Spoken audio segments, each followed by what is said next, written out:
ఇంకొక మాట కూడా దయచేసి మీరు మనసుకి ఎక్కించుకోండి. ఇవాళ ఇక పక్కనే షాపులు ఉన్నాయి, ఇక్కడనే ఇక ఈ జనరల్ స్టోర్ ఉంది.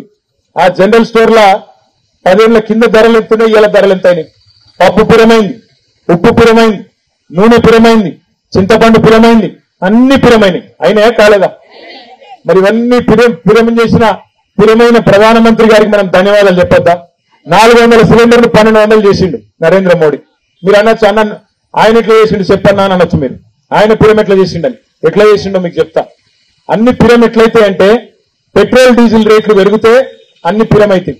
ఎందుకంటే డీజిల్ రేటు పెరిగితే బస్ కిరాయిలు పెరుగుతాయి, డీజిల్ రేటు పెరిగితే సరుకుల రవాణా ఖర్చులు పెరుగుతాయి, అటు ఇటు వచ్చేందుకు ట్రక్కులలో లారీలలో సామాన్లకు కిరాయి పెరిగి డీజిల్ పెరిగి ఆ ఇబ్బంది అవుతుంది.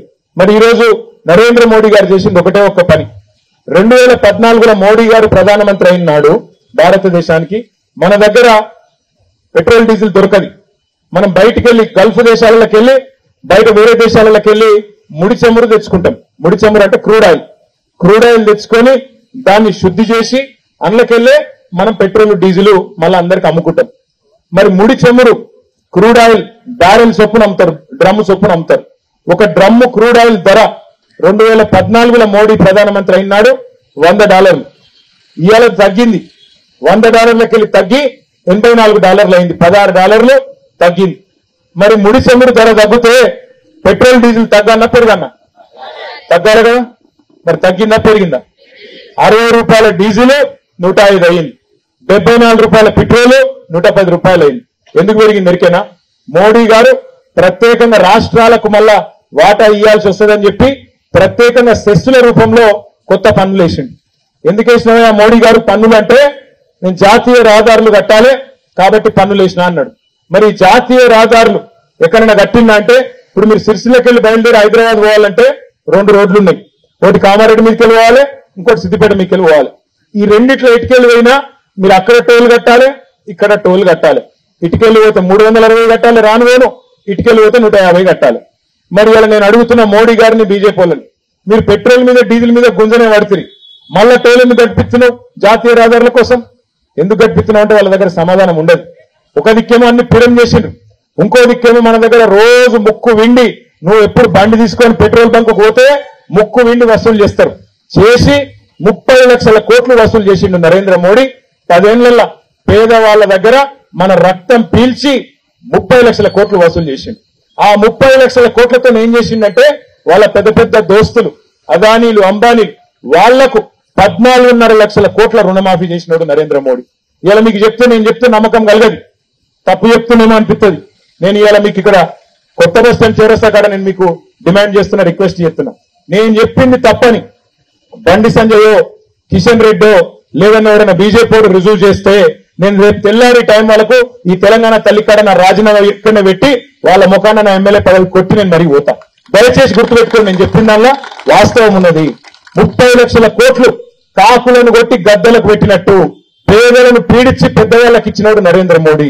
అన్ని పిరం చేసినోడు నరేంద్ర మోడీ.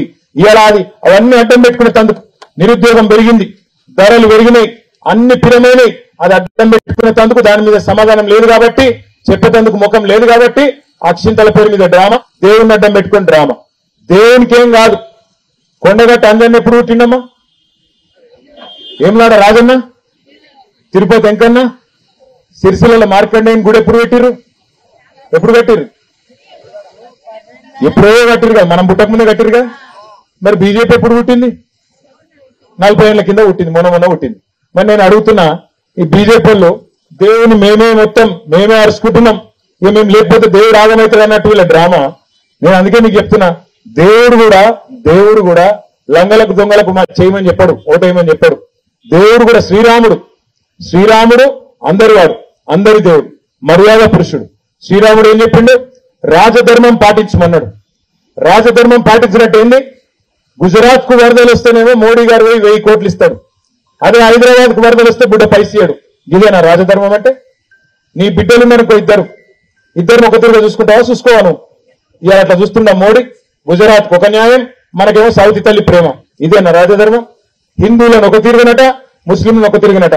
అంటే ముస్లింలందరూ దుర్మార్గులు అన్నట్టు చిత్రీకరించడం రాజధర్మం. ప్రధానమంత్రి అనేటోడు అందరూ ఒకటి తిరిగి చూసుకోవాలా వద్దా?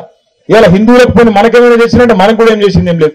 అందుకే దయచేసి మిమ్మల్ని కోరేది ఒకటే, మిమ్మల్ని ప్రార్థించేది ఒకటే, ఈ ఏమి చేయని వాళ్ళు 10 ఏళ్ళు గాలి తిరిగి గాలి ముచ్చట్లు చెప్పిన వాళ్ళు వాళ్ళ చేతిలో మోసపోవద్దు.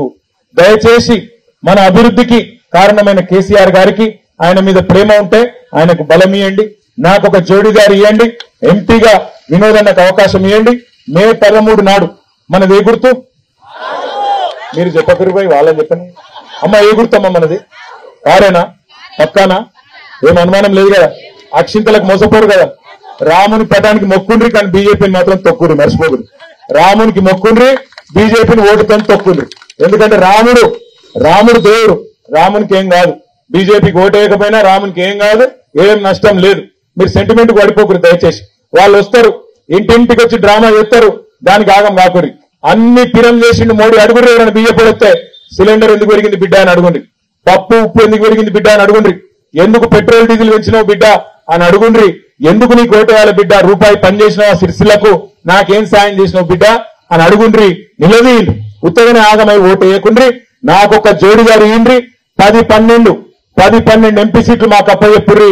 మళ్ళా కేసీఆర్ గారు తిరిగి రాష్ట్ర రాజకీయాన్ని 6 నెలల లోపల శాసించే పరిస్థితి పక్కా వస్తుంది. మీ దయ ఆశీర్వాదం ఉంటే మంచి రోజులు మళ్ళా వస్తాయి.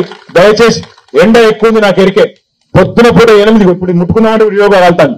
మరి ఎండ ఉంది అట్లని చెప్పి ఆయన ఇంట్లో ఉండేరు. 7 గంటలకే బయటికి రాండ్రి, 9 గంటల లోపల మళ్ళా వాపస్ ఇంటికి పోండి. ఎందుకంటే నాకు తెలుసు ఎండ బాగుంది, రాబుద్ది అయితలేదు బయటికి, కరెంటు కట్లున్నాయి, నీళ్ళ గోస అవుతుంది, నాకు అన్ని తెలుసు. ఈ రోజులు పోవాలంటే మళ్ళా కేసీఆర్ మళ్ళా రావాలంటే దయచేసి మీ ఓటు కారు గుర్తుకు మీ అమూల్యమైన ఓటేసి గెలిపించండి. వినోద్ అనేది 3వ స్థానంలో ఉంది, గుర్తు 3వ స్థానంలో ఉంది, బ్యాలెట్ల 3వ నెంబర్ లో ఉంది. నేటికి వచ్చేటప్పుడు గాంధీ కాడ పంతులు కలిసిండు, మీకు బరాబర్ చెప్పమన్నాడు. ఈ ఆఖరికి ముక్క ముచ్చట చెప్పి నేను బంద్ చేస్తా. పంతులు ఏం చెప్పిందంటే ఆ 3వ నెంబర్ దిక్కు కాకుండా అటు ఇటు చూస్తే ఆయన కళ్ళు కూడా డేంజర్ అట, జాగ్రత్త. మరి మళ్ళీ నేను చెప్పలేదు అనుకుని, కంటి చూపు కూడా ప్రమాదం అంటే ఇప్పుడు మనం కేసీఆర్ కూడా లేడు, కంటి వెలుగు లేదు కాబట్టి ఉత్తగానే అంటున్నా, ఆయన నిజంగా అనుకునేది. 3వ నెంబర్ మీద కారు ఉంది. డబ్బాలు తెరిచినాక మాత్రం నెంబర్ ఉండాలి. సిరిసిల్ల మోసపోకుండ్రి. కేసీఆర్ గారు మన నాయకుడు 10 తారీఖు నాడు వస్తున్నారు సిరిసిల్లకు. మీ అందరితో కూడా ప్రార్థన, 10 తారీఖు నాడు సాయంత్రం 5కి మన నేతన్న చౌరస్తాలో మీటింగ్ ఉంటది, రోడ్ షో ఉంటది కేసీఆర్ది కూడా. దయచేసి రండి, మీ కౌన్సిలర్లకు చెప్తా, తప్పకుండా అందరు రండి. పెద్ద ఎత్తున వచ్చి కేసీఆర్ గారిని కూడా ఆశీర్వదించమని చెప్పి కోరుకుంటూ, ఇక ఎండాకాలం ఇంతకంటే ఎక్కువ మీ ఓపిక పరీక్ష పెట్టడం మీరు నన్ను తిడతారు కాబట్టి మీ అందరికీ కూడా పేరు పేరున నమస్కారాలు, ధన్యవాదాలు. జై తెలంగాణ. ఒక్కసారి కారు గుర్తు కొట్టేసి పిడికిల్ అవ్వట్టు. ఈ తమ్ముడు డేంజర్ కనబడుతున్నాడు. అరే మిలిటరీ అంగి నువ్వు మిలిటరీ నువ్వే. కారు గుర్తుకే 3వ నంబర్లు ఉంది, మర్చిపోకుండ్రి. బోయింపల్లి వినోద్ కుమార్ మన ఎంపీ అభ్యర్థి, దయచేసి గెలిపియండి. మీ అందరికీ మళ్ళొకసారి ధన్యవాదాలు, నమస్కారాలు. Thank you.